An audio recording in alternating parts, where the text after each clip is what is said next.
आज हम विज्ञान के एक बहुत ही महत्वपूर्ण अध्याय पर चर्चा करेंगे।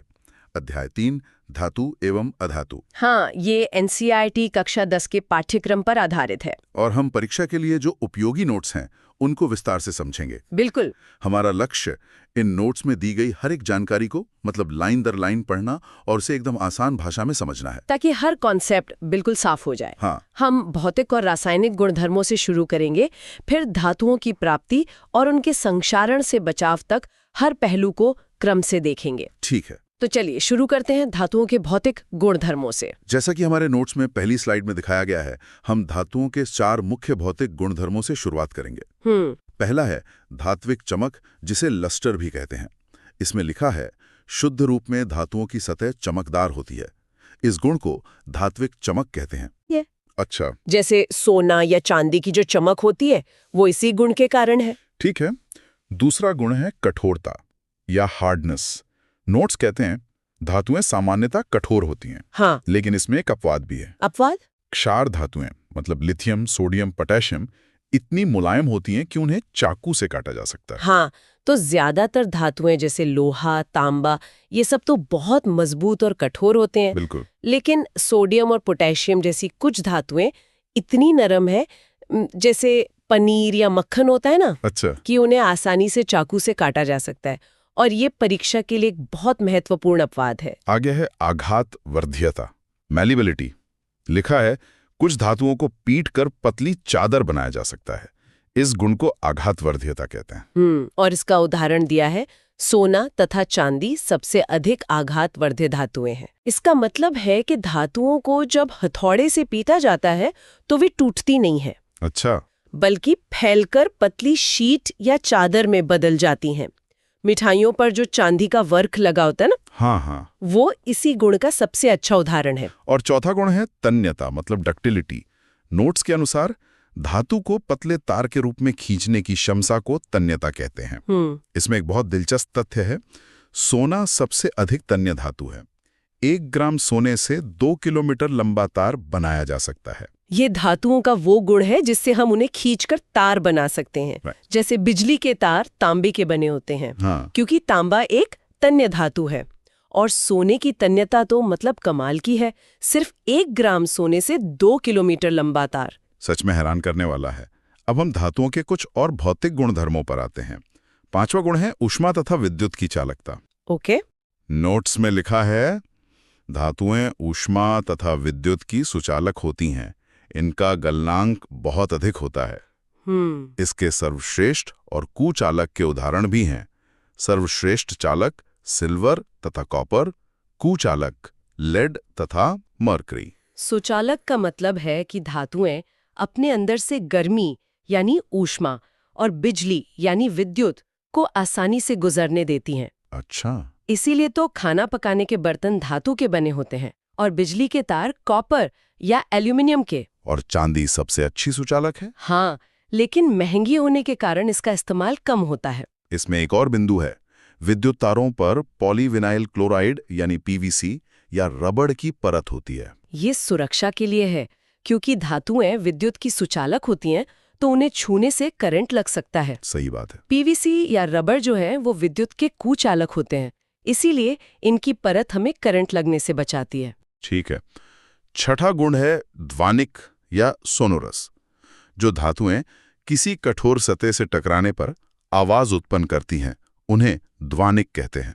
इसका मतलब है कि धातुओं को जब किसी चीज से टकराया जाता है तो उनमें से एक विशेष गूंजने वाली आवाज निकलती है, जैसे स्कूल की घंटी। बिल्कुल, इसी गुण को ध्वनिक कहते हैं। अब आते हैं सबसे महत्वपूर्ण भाग पर, गुणधर्मों के महत्वपूर्ण अपवाद। ये अक्सर परीक्षाओं में पूछे जाते हैं। हाँ, ये बहुत जरूरी है। पहला, मरकरी यानी पारा, कमरे के ताप पर द्रव अवस्था में पाई जाने वाली एकमात्र धातु। हाँ, सभी धातुएं सामान्य तापमान पर ठोस होती हैं, सिवाय पारे के, जो कि एक तरल मतलब लिक्विड धातु है।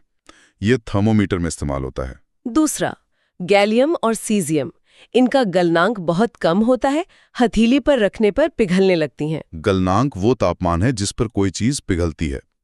तो इन धातुओं का गलनांक इतना कम है कि हमारे शरीर की गर्मी से ही ये पिघल जाती हैं। वाह।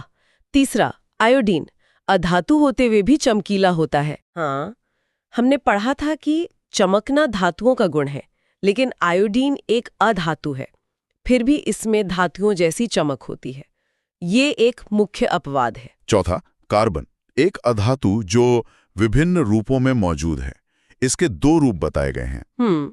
हीरा, सबसे कठोर प्राकृतिक पदार्थ जिसका गलनांक और क्वथनांक बहुत अधिक है, और ग्रेफाइट जो विद्युत का सुचालक है। ये बहुत दिलचस्प है।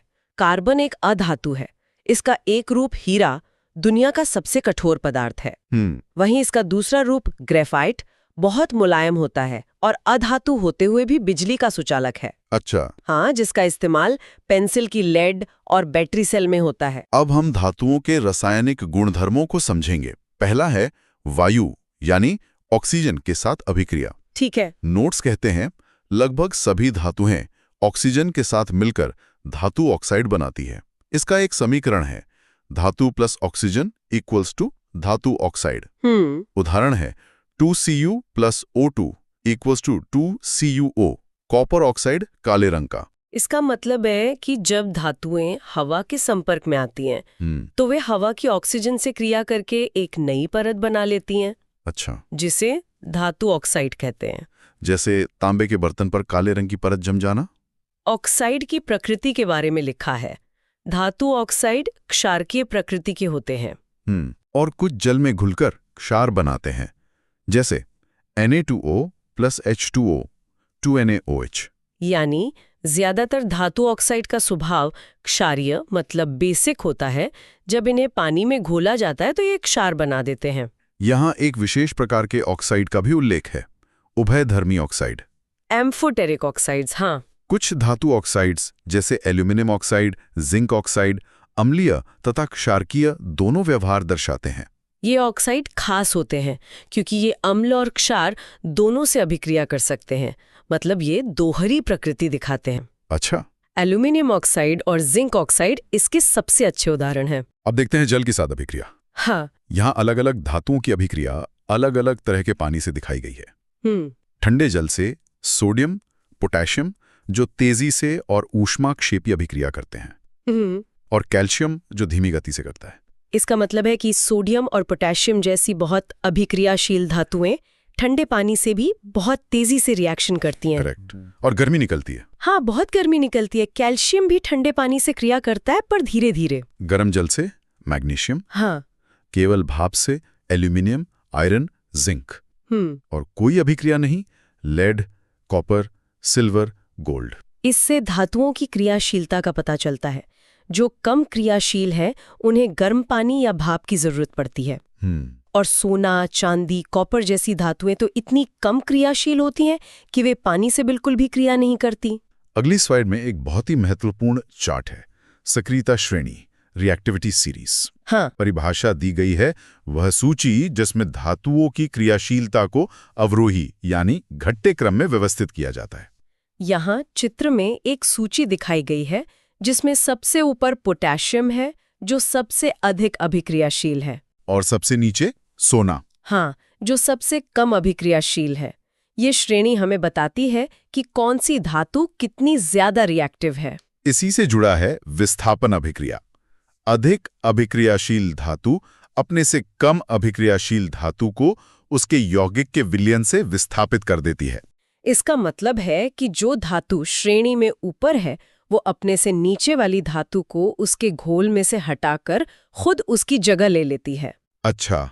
जैसे अगर लोहे की कील को कॉपर सल्फेट के नीले घोल में डाला जाए तो लोहा कॉपर को हटा देता है और घोल का रंग हरा हो जाता है। अब देखते हैं अम्लों के साथ अभिक्रिया। धातुएं तनु अम्ल से अभिक्रिया कर लवण तथा हाइड्रोजन गैस बनाती हैं। सूत्र है धातु प्लस तनु अम्ल लवण प्लस हाइड्रोजन है तो एक नमक यानी लवण बनता है और हाइड्रोजन गैस निकलती है। इसमें HNO3 के साथ विशेष स्थिति बताई गई है। यह एक प्रबल ऑक्सीकारक है, इसलिए H2 गैस उत्सर्जित नहीं होती। हाँ, नाइट्रिक एसिड मतलब HNO3 एक मजबूत ऑक्सीडाइजिंग एजेंट है। तो जब कोई धातु इससे क्रिया करती है तो जो हाइड्रोजन गैस बनती है ये एसिड उसे तुरंत ऑक्सीजन देकर पानी में बदल देता है। अच्छा, तो हाइड्रोजन गैस बाहर ही नहीं आ पाती? बिल्कुल, इसलिए वो उत्सर्जित नहीं होती। इसका भी एक अपवाद है। अपवाद, मैंगनीज एवं मैग्नीशियम अति तनु HNO3 के साथ H2 गैस उत्सर्जित करते हैं। केवल ये दो धातुएं हैं जो बहुत ही हल्के मतलब तनु नाइट्रिक एसिड के साथ क्रिया करके हाइड्रोजन गैस बना सकती हैं। अब हम बात करेंगे आयनिक यौगिक की।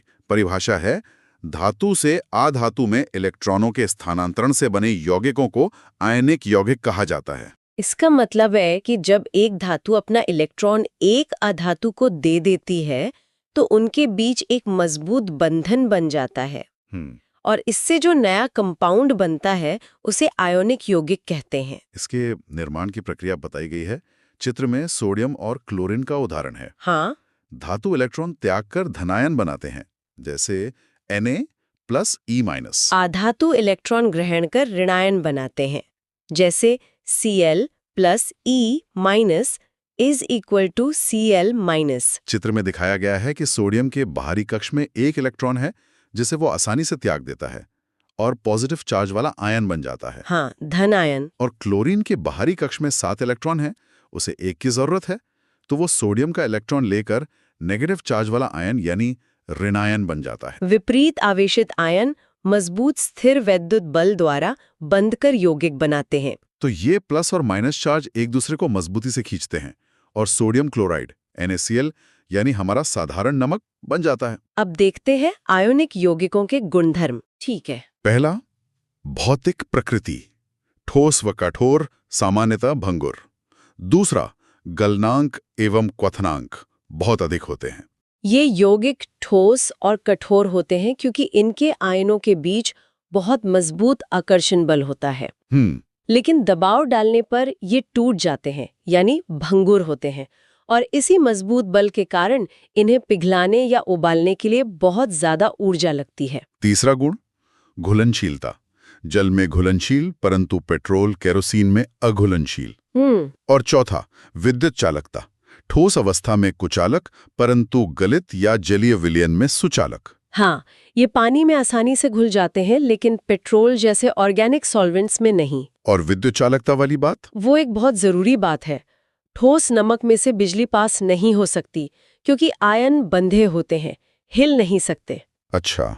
लेकिन जब नमक को पिघला दिया जाए या पानी में घोल दिया जाए तो आयन आजाद हो जाते हैं और घूमने लगते हैं, जिससे वे बिजली का संचालन कर पाते हैं। अगला विषय है धातुओं की प्राप्ति। इसमें कुछ प्रमुख परिभाषाएं हैं, खनिज, अयस्क और गैंग। सरल भाषा में जमीन से जो भी चीज निकलती है वो खनिज है। ठीक है। लेकिन अगर किसी खनिज में से धातु निकालना आसान और फायदेमंद हो तो उसे अयस्क कहते हैं। और गैंग? अयस्क के साथ जो फालतू की मिट्टी पत्थर जैसी गंदगी होती है उसे गैंग कहते हैं। यहाँ अयस्क से धातु निष्कर्षण के चरण का एक फ्लो चार्ट दिया गया है। हाँ, इस चार्ट में दिखाया गया है कि अयस्क से धातु निकालने की प्रक्रिया को 3 हिस्सों में बांटा गया है। क्रियाशीलता के आधार पर? बिल्कुल। उच्च अभिक्रियाशील, मध्यम अभिक्रियाशील और निम्न अभिक्रियाशील धातुओं के लिए अलग अलग तरीके हैं। तो उच्च अभिक्रियाशील धातुओं के लिए? उनके लिए उनके गलित अयस्क का विद्युत अपघटन करके उन्हें शुद्ध किया जाता है। और मध्यम? मध्यम अभिक्रियाशील धातुओं के अयस्क ज्यादातर कार्बोनेट या सल्फाइड के रूप में मिलते हैं। उन्हें पहले ऑक्साइड में बदला जाता है और फिर उनका अपचयन किया जाता है। और निम्न अभिक्रियाशील? वो ज्यादातर शुद्ध रूप में मिलती हैं, उन्हें बस थोड़ा सा परिष्करण करना पड़ता है। चलिए, अब हम मध्यम अभिक्रियाशील धातुओं के निष्कर्षण की प्रक्रियाओं को विस्तार से देखते हैं। ठीक है। पहली है भर्जन, रोस्टिंग। परिभाषा, सल्फाइड अयस्क को वायु की उपस्थिति में अधिक ताप पर गर्म करके ऑक्साइड में बदलना। भर्जन प्रक्रिया सल्फाइड अयस्कों के लिए होती है। इसमें अयस्क को हवा की मौजूदगी में बहुत तेज गर्म किया जाता है ताकि सल्फाइड ऑक्साइड में बदल जाए। दूसरी है निस्तापन, कैल्सिनेशन। परिभाषा, कार्बोरेट अयस्क को सीमित वायु में अधिक ताप पर गर्म करके ऑक्साइड में बदलना। निस्तापन प्रक्रिया कार्बोनेट अयस्कों के लिए है। इसमें अयस्क को कम हवा या बिना हवा के गर्म किया जाता है, जिससे कार्बोनेट ऑक्साइड में बदल जाता है। इसके बाद है अपचयन, रिडक्शन। परिभाषा, कार्बन जैसे अपचायक का उपयोग कर धातु ऑक्साइड से धातु प्राप्त करना। जब हमें धातु का ऑक्साइड मिल जाता है तो उसमें से ऑक्सीजन को हटाने के लिए हम कार्बन का इस्तेमाल करते हैं। अच्छा। कार्बन ऑक्सीजन को अपने साथ ले जाता है और हमें शुद्ध धातु मिल जाती है। अब है धातुओं का परिष्करण, विद्युत अपघटनी परिष्करण। यहाँ एक चित्र है जिसमें एक टैंक, 2 रॉड, एनोड और कैथोड और एक विलयन दिखाया गया है। प्रक्रिया का वर्णन है। धारा प्रवाहित करने पर अशुद्ध धातु एनोड से घुलकर विलयन में जाती है और उतनी ही शुद्ध धातु कैथोड पर जमा हो जाती है। ये धातु को बिल्कुल शुद्ध करने का तरीका है। इसमें हम अशुद्ध धातु की एक मोटी रॉड लेते हैं, वो एनोड बनती है, और शुद्ध धातु की एक पतली पट्टी, वो कैथोड बनती है। ठीक है। जब बिजली पास की जाती है तो अशुद्ध रॉड से शुद्ध धातु निकलकर विलयन में घुलती है और फिर पतली वाली शुद्ध पट्टी पर जाके जमा हो जाती है। और अशुद्धियां? जो गंदगी होती है वो नीचे एनोड पंख के रूप में इकट्ठा हो जाती है। हमारा अगला विषय है संक्षारण, कोरोजन। जब कोई धातु अपने आसपास अम्ल, आर्द्रता आदि के संपर्क में आती है तब यह संक्षारित हो जाती है। उदाहरण है लोहे पर जंग लगना, चांदी का काला होना, कॉपर पर हरी परत। सरल शब्दों में, जब धातुएं नमी और हवा के संपर्क में आती हैं तो वे धीरे धीरे खराब होने लगती हैं। अच्छा। इसी प्रक्रिया को संक्षारण कहते हैं। लोहे में जंग लगना इसका सबसे आम उदाहरण है। तो संक्षारण से सुरक्षा कैसे की जाए? नोट्स में लिखा है पेंट करके, तेल लगाकर, ग्रीज लगाकर, यशद लेपन, मिश्र धातु बनाकर। इन तरीकों से हम धातु की सतह का संपर्क हवा और नमी से तोड़ देते हैं, जिससे वह सुरक्षित रहती है। यशद लेपन क्या है? यशद लेपन यानी गैल्वेनाइजेशन, इसमें लोहे पर जिंक की परत चढ़ाई जाती है जो उसे जंग से बचाता है। यहाँ मिश्रातु यानी अलॉय का भी जिक्र है, 2 या 2 से अधिक धातुओं का समांगी मिश्रण। मिश्रातु यानी अलॉय 2 या ज्यादा धातुओं को पिघलाकर मिलाने से बनता है। इससे धातुओं के गुण बेहतर हो जाते हैं। टेबल में कुछ उदाहरण हैं: इस्पात, स्टेनलेस स्टील, पीतल, कांसा, सोल्डर, अमलगम। जैसे कि स्टेनलेस स्टील जो लोहा, निकल और क्रोमियम से मिलकर बनता है, ये साधारण लोहे से ज्यादा मजबूत होता है और इसमें जंग भी नहीं लगता। हाँ। इसी तरह पीतल और कांसा भी बहुत उपयोगी मिश्रातु हैं। अंत में कुछ बहुत ही रोचक विशेष तथ्य दिए गए हैं। अच्छा? पहला है एक्वा रेजिया। ये 3:1 के अनुपात में सांद्र हाइड्रोक्लोरिक अम्ल एवं सांद्र नाइट्रिक अम्ल का ताज़ा मिश्रण है। यह सोना और प्लैटिनम को गला सकता है। ये एक बहुत ही शक्तिशाली एसिड का मिश्रण है, जिसे रॉयल वाटर भी कहते हैं। Royal water? हाँ, क्योंकि ये सोना और प्लैटिनम जैसी कीमती धातुओं को भी अपने अंदर घोल सकता है। दूसरा है एनोडीकरण। एल्यूमिनियम पर ऑक्साइड की मोटी परत बनाने की प्रक्रिया। यह परत एल्यूमिनियम को संक्षारण से बचाती है। यह एल्यूमिनियम को जंग से बचाने का एक तरीका है। इसमें विद्युत अपघटन द्वारा एल्यूमिनियम की सतह पर ऑक्साइड की एक मोटी और मजबूत परत बना दी जाती है। और तीसरा, और शायद सबसे आश्चर्यजनक, दिल्ली का लौह स्तंभ। हाँ, ये तो कमाल है। कुतुब मीनार के निकट स्थित लगभग 1600 वर्ष पुराना, भारतीय लौह कर्मियों द्वारा निर्मित, इसमें आज तक जंग नहीं लगा है। यह भारतीय धातु विज्ञान का एक अद्भुत नमूना है। 1600 साल से खुले में खड़े होने के बावजूद इस लोहे के खंभे पर आज तक जंग नहीं लगा है। 1600 साल? हाँ, यह दिखाता है कि उस समय के कारीगरों के पास धातु का कितना उन्नत ज्ञान था। तो ये थी हमारी आज की चर्चा, अध्याय धातु एवं अधातु पर। हमने धातुओं के गुणों से लेकर उनके निष्कर्षण और सुरक्षा तक हर महत्वपूर्ण बिंदु को समझने की कोशिश की। और हमने देखा कि कैसे अपवाद अक्सर नियमों से ज्यादा महत्वपूर्ण होते हैं और कैसे प्राचीन भारतीय विज्ञान आज भी हमें चकित कर सकता है। बिल्कुल। और इसी बात पर हम अपने श्रोताओं के लिए एक सवाल छोड़ जाते हैं। हमने दिल्ली के लौह स्तंभ की बात की, जो 1600 साल से जंग मुक्त है। आज की आधुनिक तकनीक के बावजूद हम ऐसा लोहा आसानी से नहीं बना पाते। सोचने वाली बात है, उस समय के कारीगरों ने ऐसी कौन सी तकनीक या मिश्रण का इस्तेमाल किया होगा जो इस स्तंभ को आज भी सुरक्षित रखे हुए। अगर आप सभी सब्जेक्ट्स के नोट्स चाहते हैं तो वीडियो के डिस्क्रिप्शन बॉक्स को जरूर चेक करें।